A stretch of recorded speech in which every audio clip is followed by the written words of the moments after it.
انسان اپنی خواہش پوری ہونے کی راہ میں خود حائل ہو جاتا ہے۔ اب تک کا وقت اچھا اور بے حد خوشگوار گزرا۔ ہماری ہر خواہش پوری ہوتی رہی، لیکن خواہشوں کے پورا ہونے کا لوگوں کو یقین نہیں ہوتا۔ میں سمجھتا ہوں جب ایک خواہش دل میں پیدا ہوتی ہے تو باوجود اس کے کہ مہاتما بدھ نے بڑی شدت سے منع کیا کہ خواہشوں کو پیدا نہ ہونا دیا جائے ورنہ تم عذاب میں مبتلا ہو جاؤ گے، لیکن میں سمجھتا ہوں اور ہمارے بابے یہ کہتے ہیں کہ خواہش اگر دل میں پیدا ہو اور آپ کی کوئی آرزو ہو اور آپ نے کوئی دھارنا دھاری ہو تو وہ ضرور پوری ہو کے رہے گی، رکتی نہیں ہے۔ وہ اس لیے کہ جب کوئی آرزو آپ دل میں جوان کرتے ہیں، اس کو پالتے پوستے ہیں، تو جہاں پر یہ آرزو اپنے پورے دباؤ کے ساتھ پیدا ہوتی ہے وہاں پر ایک ویکیوم پیدا ہو جاتا ہے، ایک خلا پیدا ہو جاتا ہے، اور جہاں خلا پیدا ہوتا ہے اس کو بھرنے کے لیے تند و تیز، خوشگوار یا ناخوشگوار ساری ہوائیں اس کی طرف چلتی ہیں۔ آپ نے بگولا دیکھا ہوگا، کبھی آپ اپنے گاؤں میں رہے ہوں یا گاؤں میں کہیں گئے ہوں تو وہاں زیادہ آتے ہیں، شہروں میں تو جگہ ہی نہیں ہوتی۔ یہ بڑی تیزی کے ساتھ گھومتا ہے اور اس کے اندر بڑی شدت کا خلا ہوتا ہے، اور اتنا خوفناک کہ ہر قسم کے ڈبے، روڑے، سرکنڈے اور کیا کیا نہیں اڑا چلا جاتا ہے اس کے ساتھ۔ پورا ستون سا بن جاتا ہے، بہت اونچا سا۔ میں چھٹی جماعت کا طالب علم تھا اور اسکول سے آ رہا تھا جب ایک بگولا میں نے دیکھا تو میں بمائے بستہ اس کے اندر گھس گیا۔ اندر اتنی خاموشی، اتنا سکون، اتنی صفائی، کوئی نیچے سے بھی صفائی کرتا چلا جاتا ہے۔ اس کے اندر چلتا چلتا ایک سکون کی کیفیت میں چلتا آ رہا تھا۔ جب آرزو پیدا ہوتی ہے دل میں، آدمی چاہ رہا ہوتا ہے کہ کسی نہ کسی طرح تکمیل کو پہنچے، تو اس کے حصول کے لیے قدرت بھی چاروں طرف سے آپ کی مدد کرتی ہے۔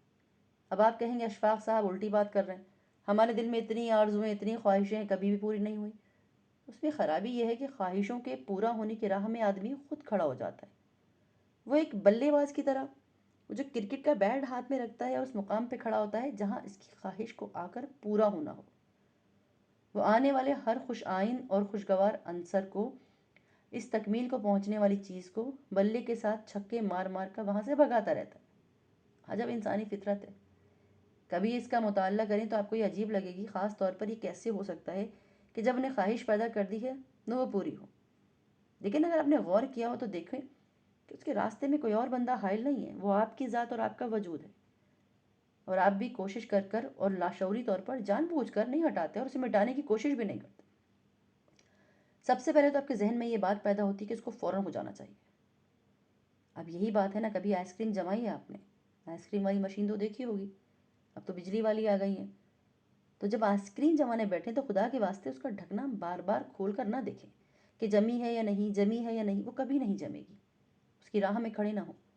جب آپ نے تہیہ کر لیا کہ اس کو بننا ہے تو اس میں سارا سامان ڈال کر مشین کو چلانا شروع کر دیں اور اس وقت کا انتظار کریں جب وہ پایۂ تکمیل کو پہنچ جائے۔ میری اور میری آپا کی ایک بڑی بے چینی ہوتی تھی کہ ہم نے اپنی چتری مرغی کے نیچے انڈے رکھے تھے کہ اس میں سے چوزے نکلیں گے، اور ہم دونوں اس بات کے بڑے شوقین تھے۔ اب اس 23 دن کے بعد چوزوں کو نکلنا ہوتا ہے، اور ہم میں خرابی کیا تھی، ہر تیسرے چوتھے دن ایک دو انڈے نکال کر انہیں سورج میں دیکھ کر آتے کہ اس کے اندر جو ہے ایمبریو بنا یا نہیں بنا۔ اب خاک اس میں سے چوزا بننا تھا، بار بار اٹھا کر دیکھتے تھے اور پھر رکھ دیتے تھے۔ ہماری والدہ نے کہنا کہ خدا کے واسطے یہ نہ کیا کرو۔ تو اسی لیے جب آپ ایک فریم ورک کے اندر ارادہ باندھ کر چھوڑ دیں، اس کو رستہ دیں۔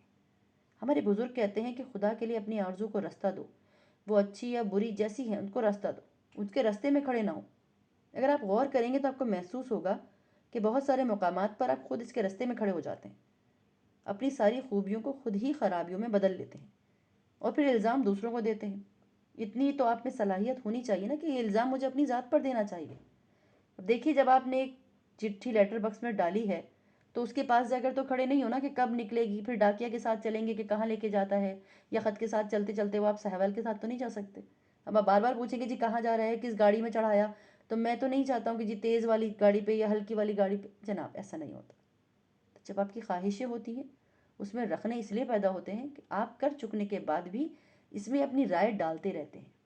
میں اکثر دیکھتا ہوں تکلیف ہوتی ہے، مثلاً بچیوں کی شادی ایک بڑا مسئلہ ہے، اس میں والدین کو بڑی تکلیف ہوتی ہے، وہ چاہتے ہیں کہ جلدی ہو جائے اور یہ بھی چاہتے ہیں کہ یہ معاملہ جو ہے اللہ پہ نہ چھوڑا جائے۔ تو یہ آرزو چھوڑنے کے بجائے اپنے اللہ کے ساتھ باندھی، اس میں اپنی ذات بھی دخل کرتے رہتے ہیں۔ اب آپ کی ذات اس میں داخل ہو کر کبھی آپ کی مدد نہیں کر سکتی۔ یہ میں جیسے آپ کو پچھلی باتیں بتا رہا تھا، آئس کریم کی مثال دے رہا تھا، ہمارے گھر میں بچے بڑے ہو گئے، میں فرسٹ ایئر میں تھا اس وقت، ہمارے گھر میں ایک کیمرہ آیا۔ اس زمانے میں کیمرہ آنا بڑی کمال کی بات تھی، باکس کیمرے بہت کم ہوتے تھے۔ تو ہمارے قصبے میں باکس کیمرہ آیا، بڑی بڑی دور سے لوگ گھوڑوں پر بیٹھ کر دیکھنے کے لیے آئے، اور انہوں نے کہا کہ خان صاحب کے گھر کیمرہ آیا ہے۔ انہوں نے کہا جی تصویر کھینچنی ہے تو فلانے صاحب آئے ہیں اونٹ پہ سوار ہو کر، تصویر کھینچیں گے۔ بڑے بھائی بی اے میں پڑھتے تھے، ان کو ابا جی نے باکس کیمرہ دلایا تھا۔ اب اس میں فلم ڈال کے، اس زمانے میں شیشے کی پلیٹ ہوتی تھی پتلی سی، نیگیٹو کھینچنے کے لیے اس کو ڈال کر تصویر کھینچی۔ تو پھر ہم بھائی کے گرد جمع ہو گئے، ہمیں نکال کے دکھائیں کیسی ہوتی ہے۔ اس نے کہا نہیں ابھی نہیں۔ ہم نے کہا پھر کیا فائدہ، تو کیمرہ تو یہ ہوتا آپ نے تصویر کھینچی پوری ہو گئی، ہمیں دکھائیے۔ تو ان کو ہم کو بتایا گیا کہ اسی وقت نہیں آتی تصویر، تھوڑا وقت لگتا ہے، پر ہماری ٹریننگ نہیں تھی، ہم چاہتے تھے ابھی ہو، جو کیا اس کا رزلٹ فوراً آ جائے، ہم کو اس کو فائدہ اٹھانا تھا۔ تو آرزو کو، اور اپنی پیاری سی آرزو کو جو آپ کی زندگی کا کچھ عجیب سا سہارا ہوتی ہیں، میں منع نہیں کرتا، ہوتی رہنی چاہیے، پیدا ہوتی رہتی ہے انسان کے ذہن میں، قدرتی سی بات ہے، لیکن اگر آپ ان کے راستے میں خود روک کر کھڑے ہو جائیں گے ان کے پورا ہونے کی راہ میں، تو وہ پوری نہیں ہوں گی۔ اب آپ تجربہ کر کے دیکھیں، ہم نہیں مانتے آپ کی اس بات کو کہ جی آپ ریلیکسڈ ہو، ڈھیلا ڈھالا چھوڑ دیں۔ ہمارے بابے کہتے ہیں اتنا ڈھیلا چھوڑ دیں جیسے لہر کے اوپر لکڑی تیرتی ہے، ہر لہر کے ساتھ، کبھی اونچی کبھی نیچی، جب تک آپ اپنی یہ کیفیت پیدا نہیں کریں گے، جب تک آپ ریزسٹنس کرتے رہیں گے، تو ناکامیوں کا منہ دیکھنا پڑے گا۔ آپ کی کامیابیاں بتدریج ناکامیوں میں تبدیل ہو جائیں گی، حالانکہ آپ کا راستہ سامنے بنا ہوا ہے، اور پھر یہ ہو کر رہے گا کہ آپ اپنی زندگی کا خود نظارہ کرتے جائیں گے، دیکھتے جائیں گے، ان کے اندر بے شمار واقعات نظر آئیں گے، پھر آپ کو محسوس ہوگا، اور کئی مرتبہ اپنی زندگی میں کہا بھی ہوگا کہ کاش میں نے یہ نہ کیا ہوتا، پچھتاوا بھی ہوتا ہے۔ اس پچھتاوے سے بچنے کے لیے آپ ذہین آدمی ہیں، پڑھے لکھے لوگ ہیں، سمجھدار ہیں، آپ جانتے ہیں کس طرح اجتناب کیا جائے، کس طرح سے اپنا پھول اپنی مرضی سے کھلایا جائے۔ تو یہ بات اچانک بیٹھے بیٹھے آپ سب کو دیکھتے دیکھتے میرے ذہن میں آئی کہ اپنی آرزوؤں اور اپنی تکمیلوں کو مکمل کرنے کے لیے جو کچھ کر سکتے ہیں وہ آپ کر سکتے ہیں۔ دیکھیے ایک پیچکس، ایک پلاس، ایک آری، ایک برمے کو نہیں پتہ ہوتا کہ وہ کیا چیز ہے، وہ جو ہاتھ میں آتا ہے، وہ جو ہاتھ پیچکس کو اٹھاتا ہے وہ اس سے کمال کا کام کرتا ہے۔ آری کو اٹھا کے ایک مستری یہ کام کر رہا ہے، لیکن ان چیزوں کو جو آپ کی راہ میں آپ کی مدد کے لیے رکھی گئی ہیں، آپ انہیں استعمال نہیں کریں گے، بلکہ کسی اور کو بھی استعمال نہیں کریں گے، تو پھر مشکلات پیدا ہوں گی۔ آپ غور کر کے دیکھیں اور جائزہ لیں زندگی کا ایمانداری کے ساتھ۔ مغرب کے بعد دیوار سے ٹیک لگا کر بیٹھ جائیں جب دونوں وقت ملتے ہیں، اور اپنا جائزہ لیں، کسی کو ڈائری پیش نہیں کرنی، کسی کے آگے کوئی بیان نہیں دینا، خود اپنے سامنے۔ بڑا مشکل کام ہے، یہ کر کے دیکھیے کہ آپ نے کس طرح خوبصورت مسرتوں کو، بہترین آرزوؤں کو، چھوٹی چھوٹی خوشیوں کو اپنے ہاتھوں سے پامال کیا ہے۔ یہ بہت مشکل کام ہے کہ آدمی اپنا احتساب کرے۔ سب سے زیادہ آدمی ڈرتا ہے اپنے آپ کو فیس کرنے کے لیے، اسی لیے بہت سے لوگ عبادت میں داخل ہوتے ہیں لیکن احتساب میں داخل نہیں ہوتے۔ خود احتسابی وہ جو اس کے سامنے سچ بولے۔ بہت ساری ایسی باتیں ہیں جنہیں آپ فیس کرنے کے لیے یا ماننے کے لیے تیار نہیں ہوتے، جیسے کہ ہماری زندگی میں جو چھوٹی چھوٹی خوشیاں آتی ہیں، ہم ان کو مانتے نہیں ہیں، ہم ان کو مناتے نہیں ہیں، ہم خوش نہیں ہوتے کیونکہ ہم بڑی خوشی کی طرف بھاگ رہے ہوتے۔ یہ عمل اتنا ضروری ہے اپنے احتساب کے بارے میں، جسے آپ کا کوئی تعلق نہیں، اپنی ذات باہر نکال کے رکھ دیجئے اور وہ سوچیے کہ وہ شخص آپ نہیں، پھر اپنا احتساب کیجئے۔ بزرگان دین ایک اور عجیب و غریب بات کرتے ہیں کہ آپ اہل کتاب کے پاس جا کر بیٹھو گے، جیسے ہمارے جیسے لوگ ہوتے ہیں تو لوگوں کی ذات میں کیڑے نظر آئیں گے، اور بزرگان دین کے پاس بیٹھو گے تو حال روشن ہونے لگے گا۔ یہ سچی اور بڑی عجیب و غریب بات ہے، میں نے تجزیہ بھی کیا اور تجربہ بھی کیا کہ اگر آپ ان کے پاس جا کے بیٹھے تو تسلی اور تشفی ملتی ہے، اور اپنی خرابی باوجود کہ آپ کو پتہ ہے، ان کو بھی پتہ ہے، ایک سہارا ملتا ہے کہ یہ کمیاں، یہ خرابی، یہ ہیومن نیچر ہے، گزر جائیں گی، اگر ہم کوشش کریں گے تو یہ اوور کم ہو جائیں گی۔ ان بزرگان دین کے مقابلے میں مغرب کے لوگوں نے سائیکوتھراپسٹ، سائیکو انالسٹ تیار کیے ہیں، ان کو بہت سارے پیسے دیتے ہیں، ان کو فیس دیتے ہیں، پھر ان کے پاس جاتے ہیں، لیکن وہ ان کے ساتھ ان کی ذات میں شامل نہیں ہوتے جیسے ہمارے بزرگان دین ہوا کرتے تھے۔ تو اس لیے ضرورت اس بات کی ہے کہ خود اپنے آپ کو پہچاننے کے لیے تھوڑا وقت نکالیے، لیکن کس کو بتائیے نہیں۔ آپ کو خود ہی اپنی اینٹیں لے کر، اپنا گارا لے کر خود اپنی عمارت تیار کرنی ہے۔ آپ کو اللہ نے یہ صلاحیت دی ہے، یہ آپ ساری چیزیں آسانی کے ساتھ تیار کر کے اپنی ذات کا اعلیٰ درجے کا مکان، اپنا اعلیٰ درجے کا پلازا اپنی ذات پہ بنا سکتے ہیں، جس میں اور لوگوں کو دعوت دے سکتے ہیں کہ وہ آ کے رہیں۔ تو میں درخواست یہ کروں گا آپ سے کہ اللہ نے آپ کو اچھے چہرے دیے ہیں، اچھے ذہن دیے ہیں، اچھی روحیں دی ہیں، آپ ضرور ایسا کام کریں۔ آرزویں تو ہیں لیکن خود ان کی راہ میں کھڑے نہ ہوں۔ آرزویں تو ہیں لیکن بار بار ان کا ڈھکنا اٹھا کر نہ دیکھیں، بار بار کیمرے کو کھول کے نہ دیکھیں۔ جب آپ نے ایک بات طے کر دی، اپنے اور اپنے اللہ کے درمیان یہ طے کیا کہ یہ ہونا چاہیے، مجھے یہ چاہیے، پھر اگر اس کا فیصلہ میری خوشی، میری مرضی کے خلاف بھی کرے گا تو مجھے منظور ہے، کیونکہ تو میرا اللہ ہے۔ تو پھر دیکھیے اللہ کتنا مہربان ہوگا، وہ کہتا ہے باوجود اس کے کہ یہ خواہشیں کچھ ایسی پسندیدہ تو نہیں ہیں، پھر بھی اس کی خواہش ہے کہ جی انعامی بانڈ میں سے 2 لاکھ نہ ہو 30,000 ہی مل جائیں، تو وہ مل جاتا ہے۔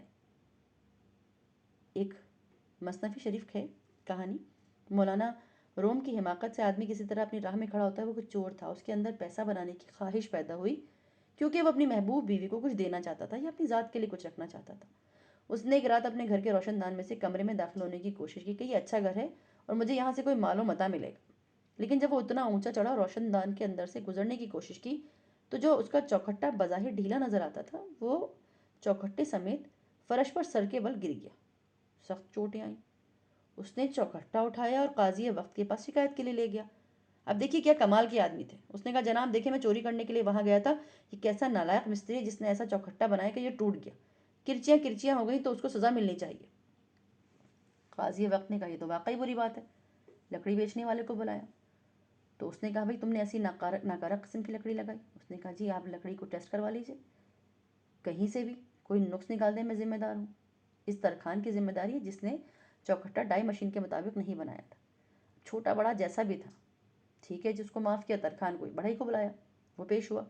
اب انسانی زندگی کا تماشا دیکھیں، مولانا صاحب بیان فرما رہے ہیں ترخان نے کہا جی میں نے چوکھٹا تو بالکل صحیح بنایا تھا، آپ اس نقشے کو دیکھیں جو اس کی ریکوائرمنٹ ہے، یہ ملاحظہ کیجیے یہ میرا کوئی قصور نہیں ہے، وہ راج معمار جس نے اس کو فٹ کیا تھا جب وہ عمارت بنا رہا تھا، تو جب وہ بننے کے بعد اس میں لگتی ہے اس کی کوتاہی لگ رہی ہے، میرا چوکھٹا تو صحیح بنا ہوا ہے۔ جانچ کی گئی تو بات صحیح نکلی، راج کو بلوایا گیا، راج مستری آیا۔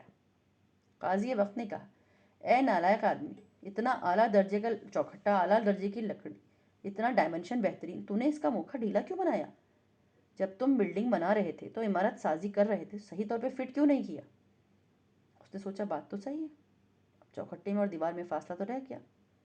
اس نے سوچا، پھر اس نے کہا حضور بات یہ ہے، مجھے اب یاد آیا جب میں چوکھٹا لگا رہا تھا میں سیڑھی پہ چڑھا تھا تو باہر سڑک پر دیکھا کہ ایک نہایت خوبصورت عورت اعلیٰ درجے کا لباس پہنے، بے حد رنگین لہنگا اور رنگین دوپٹہ اوڑھے مزے سے اٹکیلیاں کرتی جا رہی تھی، تو میری توجہ اس کی طرف ہو گئی۔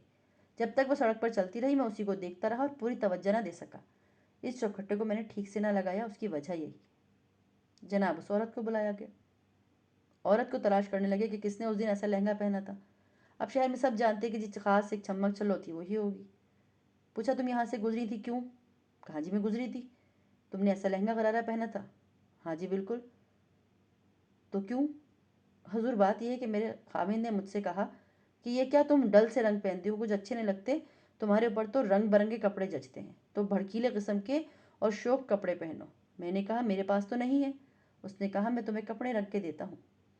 چنانچہ وہ بازار سے رنگ لایا، اعلیٰ درجے کی محبت کو استعمال کر کے انہیں رنگا اور مجھے دیے۔ وہ کپڑے پہن کر میں رو جا رہی تھی۔ عدالت نے کہا اس کے خاوند کو حاضر کیا جائے۔ جب اس کے خاوند کو پکڑ کے لائے تو وہ شخص وہی تھا جو روشن دان سے چوری کرنے کے لیے اترا تھا۔ تو دراصل اپنی خواہش کے رستے میں وہ خود کھڑا تھا۔ اتنا چکر کاٹ کے آدمی کو پتہ نہیں چلتا کہ اس کے ساتھ گزر رہی کیا، وہ کہاں پر اپنی آرزو اپنی خواہش کے درمیان میں کھڑا ہے، ساری دنیا سے شکوہ کرتا ہے جیسے اس نے شکوہ سب لوگوں کے ساتھ کیا، تو سیدھی سی بات ہے، لیکن باریک سی بات ہے، اس پہ غور کرنے کی ضرورت ہے۔ ہم قومی زندگی کے کتنے برس گزار چکے ہیں، ہم کو میچیور ہو جانا چاہیے، ہماری اپنی سوچ کی جو لہریں ہیں ان کو مضبوطی کے ساتھ خود بھی پکڑنا ہے، لوگوں کو بھی توجہ دلانی ہے۔ اب یہ وقت آ گیا ہے ہم اپنی سوچ جس کا ہم کو حکم ہے، تفکر بھی کریں، تدبیر بھی کریں۔ تو آپ کی تشریف آوری کا بہت بہت شکریہ۔ اللہ آپ کو آسانیاں عطا فرمائے اور آسانیاں تقسیم کرنے کا شرف عطا فرمائے۔ شکریہ۔